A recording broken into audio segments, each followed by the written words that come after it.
Hello and welcome to AXSchat. This week it's just me and Vikki Ross from Vikki Ross Writes.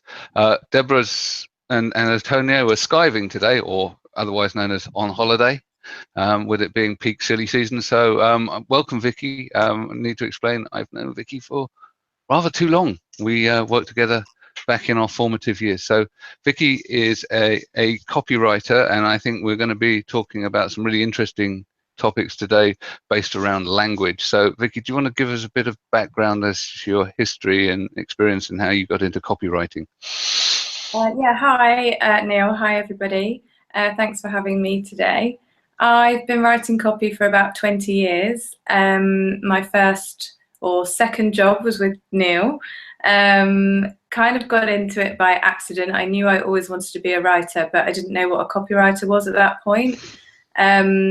I got a job as a receptionist to start with, and I got sacked because I never wanted to be a receptionist. And I phoned my best friend to tell her I'd been sacked, and she was off sick that day. So I spoke to her boss, who said, come in and help my husband out. And that's where I met Neil. And I was the office assistant at a small agency in North London. And they wrote ads, and I asked if I could write one, and I did, and it was successful. And the rest, as they say, is history. Yeah. And yeah, it was a kind of niche business as well, wasn't it? So it was particularly focused on sci-fi, and so yeah, writing, you know, pretending to be interested about Boba Fett busts and so on. So yeah, it really honed your skills. I think any good copywriter can write about anything as long as they have enough information. Although having said that, I often tell teams that if there's an expert in the room on one particular subject that meets a brief, then you should get that writer to work on it, because that's the person that's going to write an authentic piece of copy and do the message justice. Okay.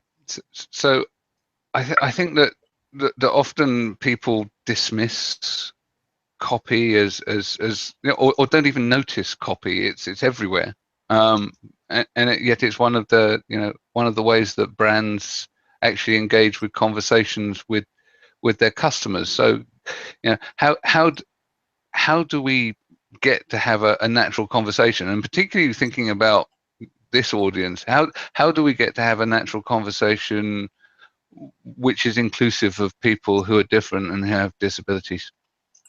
So I've never considered an audience other than the wider audience, so nobody with disabilities, basically, because my technique is to always write conversationally and to use everyday language. It just so happens that the benefit of that is that it's accessible to everybody when you write in a more simpler way. There are lots of brands that are writing in marketing jargon, or a lawyer once told me it's called marketing puffery, which basically means it doesn't mean anything. Some of the things we write, like for example, earlier I saw Lexus's brand line as experience amazing. While those words aren't complex, put together, somebody with dyslexia, for example, who's trying to put words together in their mind in a different way to somebody else, those words don't naturally go together, so it feels a bit uncomfortable. But for anybody reading those words, you just think, what the hell are they saying? It's nonsense. So I think, like you said, the best copy goes unnoticed, but on purpose. It should just do the job sort of naturally and sort of effortlessly. I teach copywriting too. And I think lots of people come to my classes thinking they're going to learn some big secret, or I'm going to come up with some big reveal because I have 20 years of experience to share. And when I come out with, it's not rocket science, just write how you talk, I think people are really disappointed, actually, that they're not getting something bigger or more value for their money. But that is the secret. To write how you talk. I mean, that's a difficult thing to do when we're so conditioned at school to write so formally and proper. It's a difficult habit to break, to sort of use contractions like can't instead of cannot. Yeah, but I suppose not only have you got the desire to talk in a to write in a conversational tone, but you've also got the constraints of how much space you've got. And I think that's one of the things that I really like about Twitter, is that despite it being quite difficult for me to compose language. Twitter distills stuff down, so you have to think about what you're going to say before you write it, or one would hope you do. It's not always the case from what I see in my stream, but it does, I guess, make you think about what you're doing. So there's definitely an art to composing a good tweet, and there must be, I would think there's an art to writing a good piece of copy as well. There are so many words that you can get rid of, so I also teach at an advertising school. So when I mentioned teaching earlier, that's at private courses that I run with organisations like D&AD, which is a big advertising industry body that supports creatives from the beginning to the end of their career, pretty much. But teaching at school, because the students are closer to having left traditional education, they are writing formal English like we were taught. So they write quite long sentences with words like that in them. So, for example, I would think that you would like a cup of coffee.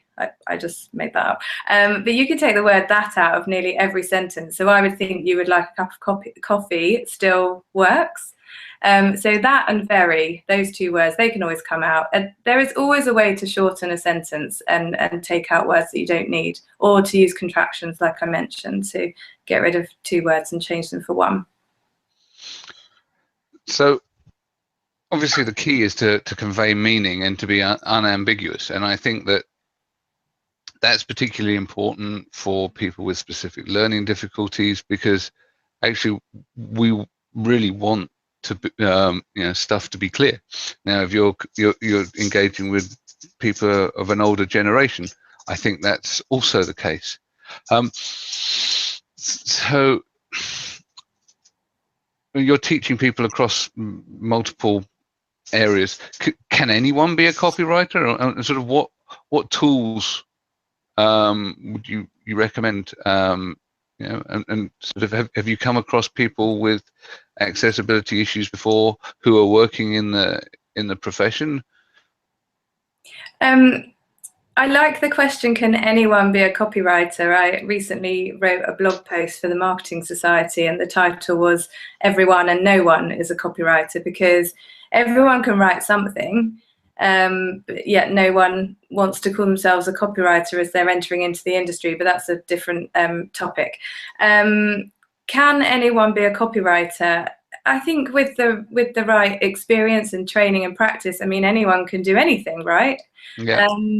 But can people with accessibility issues? So I'm really interested in this area, and until you and I started speaking recently, it wasn't even something I'd considered. I've met a lot of creative people with dyslexia, and it seems to be quite common, actually. I don't know if that's because the mind works in different ways and solves issues in a different way to maybe a more analytical mind, and that allows those people to be more creative. Having said that, in the lead up to this chat, I did speak with a number of creative people who, one in particular, interestingly, said that he could never have been a head of copy, even though he had written copy up until a certain point in his career. But he didn't think he could get to that top position because of his dyslexia, because he didn't think he was able to think quick enough, to write quick enough, or even to review other people's copy and be able to help and guide them in the team below him, which I thought was interesting, that you would get to a certain point and then think you'd have to stop. But he also said that being creative with dyslexia meant that he spent more time coming up with solutions to briefs. And I think we're in any industry, we're in such a fast-paced world, we're expected to deliver instantly. I mean, I think lots of people talk about being creative on demand, which is virtually impossible. You know, you don't often come up with an award-winning high sales idea just in a second. So people that spend time sort of thoroughly going through an idea and an execution often come up with the better goods. Yeah, I think that also with it being text and creativity, you can use assistive technology. So I was rubbish with handwriting stuff. I be littered with spelling mistakes, etc. Nowadays, the advent of the computer has been a wonderful thing for me, because I've got spell checkers, I can dictate stuff. It frees up your creativity. Perhaps that colleague that you mentioned, if he knows about the technology that's available to him, he may not feel constrained in the same way. He may not have set himself those lower expectations, because I bet that he can verbalize perfectly well. Yeah. And then there are proofreading tools that would enable him to be able to then come back and help his colleagues, because obviously he's got a bright mind and is a creative thinker.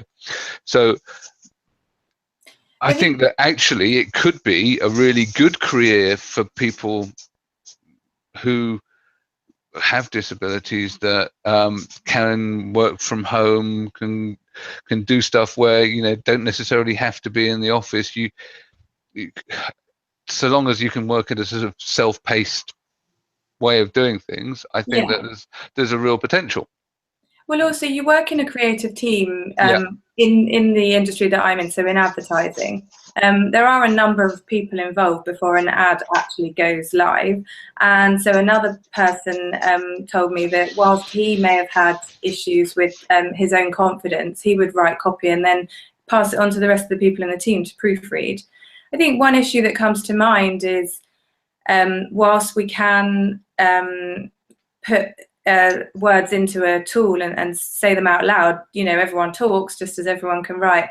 Sometimes seeing words on a page or laid out in an advert can look different to how you might have intended them in your head. So you need to be able to recognize that. And check that no words are, this is getting technical, no words are sort of hanging off a line where they shouldn't be, or product names aren't split. So for example, I write for Sky, and if we're talking about Sky Atlantic, then we can't have Sky on one line and Atlantic on another line, because it's a product name and it's trademarked, and the words need to stay together. It's maybe too much information.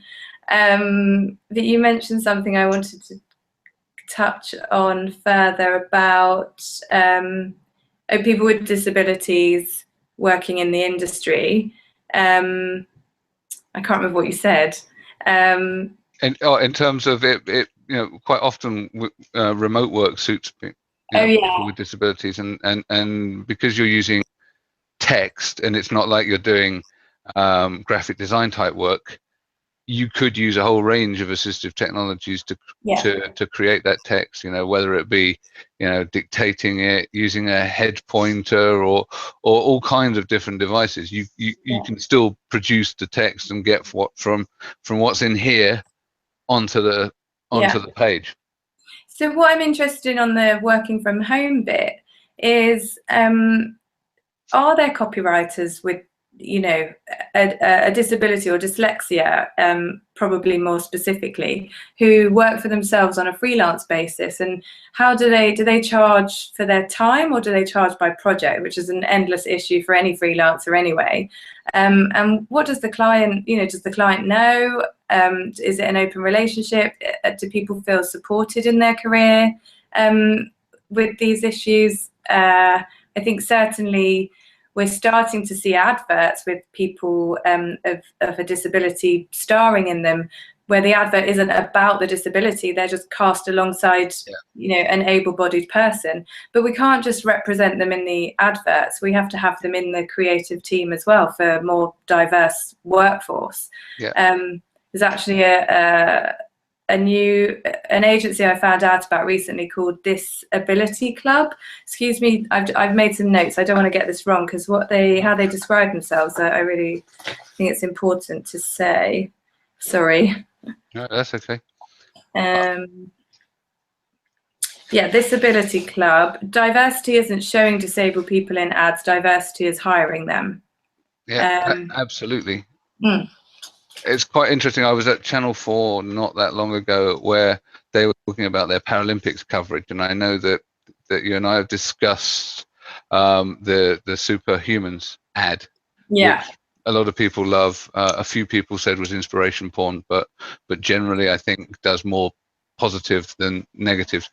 They also put a lot of people behind the camera as well. So in 2012, they had a large number of people with disabilities working behind the camera. In 2016 for Rio, there were even higher numbers. So I think it is important that there's representation on both sides of the camera. Yeah. And so if you were at Channel 4, you probably know, again, preparing for this talk today, I did a lot of research because this isn't an area I've considered before. I'm actually ashamed to say, and I'm really keen to take it further. So that's for future. But I read that Channel 4 offered advertisers £1 million worth of commercial airtime in exchange for an advert that promotes diversity, which is part of their wider commitment to improve diversity in advertising every year until at least 2020. I don't know if other channels are doing that. And maybe it being sort of quite quiet on the news front. I'd rather it was quite a quiet news piece. I don't want channels doing it to get the sort of publicity for doing a good thing. They should be doing a good thing anyway, whether the public know about it or not. But then we see the ads, and then we see that it is being made public because we see the results, is what I mean. So Maltesers, that was a huge ad. I don't know if you saw it. Yeah, I've seen the Maltesers ad. It's very good. Yeah, it is good. But whilst we're starting to see such thoughtful work, we need to be mindful that we're doing it in the right way. So whilst Maltesers did a great series of ads, they also ran a Braille poster in a bus shelter. And how does a partially sighted or blind person know to go and touch the bus shelter? Like, surely that should have been an audio ad. I don't know. Yeah, no, I think that's a good point. You can put accessible materials in inaccessible places. Yeah. And that's something that we've seen quite a lot of times. We had a guy on here called Gavin Neat who works with pedestrian crossings for people who are blind. And if you go to a pedestrian crossing, you'll see this little thing underneath the box that you press the button on, which is actually rotating, which is actually to tell people whether or not to cross if you're visually impaired. Right. But where they position the buttons and the things to start the crossing is purely thought about in terms of where people would go to view the traffic. So if you're blind, you don't know where you're necessarily going to find the actual thing to press the crossing. So you're having to search around the whole time. So yeah, there's a lot of thought that needs to go into that, and we're certainly not mature in any way. You started something called Cabana. And I was really interested because I think that, we talk a lot about language here, and I really wanted to have this conversation because I think that really we want to engage the wider copywriting community to really engage and be inclusive. So can you tell us a little bit about Cabana and some of the stuff that you're doing on Twitter? Yeah, so Cabana is an event for anybody really with an interest in copywriting. So copywriters, obviously, but also marketers, advertisers, planners, strategists, anyone that's involved in that, creative process. So it's a day in Bournemouth. It's 12 speakers. I did the first one last year, and it was really just better than I could have ever expected. I never thought I'd ever put on an event. So we're doing another one this year, and it's at the end of September, and it's almost sold out already. But I think what you actually mean is my hashtag Copywriters Unite, which I started. Did you want to say something? No, I knew Cabana was the event. I just think it would be great at some future time to maybe have some of those discussions. But yes, you're right. There's two things. There's the event, and then there's the Copywriters Unite. Just quickly to your point about the event. So last year we had a speaker from Cancer Research UK, and I don't want to say which speaker was more engaging than another because they all gave such different talks, but you could have heard a pin drop with her. She talked about writing with care. The subject could have been anything, but it really made people think about how they write. And she spoke a lot on not using jargon, using easy to understand language, which I can share with you and your community later, because I have it on YouTube. Oh, but fantastic. Back to the point. So Copywriters Unite is a hashtag I started, I don't know, about 5 years ago. From a copywriter's point of view, I felt that we weren't sort of connecting as a community, and that copywriters don't always have the right support in coming up in their career. Sometimes in an advertising agency, a copywriter will report to a creative director and not a head of copy. And often a creative director has a copywriting background, but they still lack that sort of person in between that will give them dedicated copy support.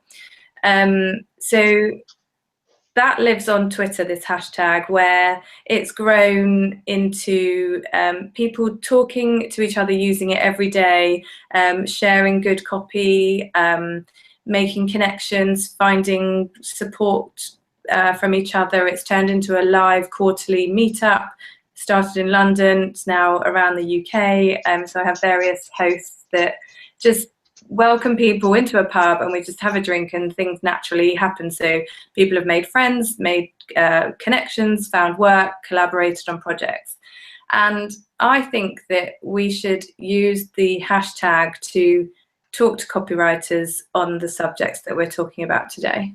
Yeah, and I think one of the reasons, aside from nostalgia and getting to chat with an old chum, that I wanted to bring you on was I saw some parallels in what you were doing with what we've been doing with AXSchat, because that was a fragmented bunch of disparate communities that didn't really have a home on Twitter, and over the last couple of years we've brought more and more people together to have conversations.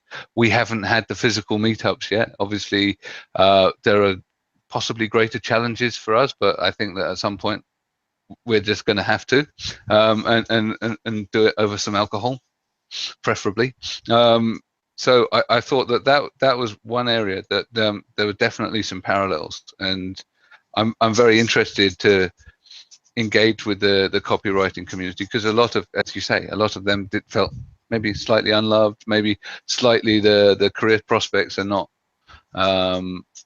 fully understood, or the path is not mapped out, and that maps quite neatly to often the experience of people with disabilities too, being slightly othered, and so I think that it would be really interesting to engage these two communities and see the overlaps, and also see how we can use language in a positive way. I'm being video bombed by my doggy, who is whining at me because we're I think you're right. I wouldn't like to say that the Copywriters Unite community has the same issues as your community. That would be massively unfair, but I do think that there is a way that we could work together. So just going back to the lady from Cancer Research who spoke at Cabana last year. By the way, can I just say it's called Cabana because another event called Silicon Beach hosts us, and every beach needs a cabana, which is why it's got that funny name.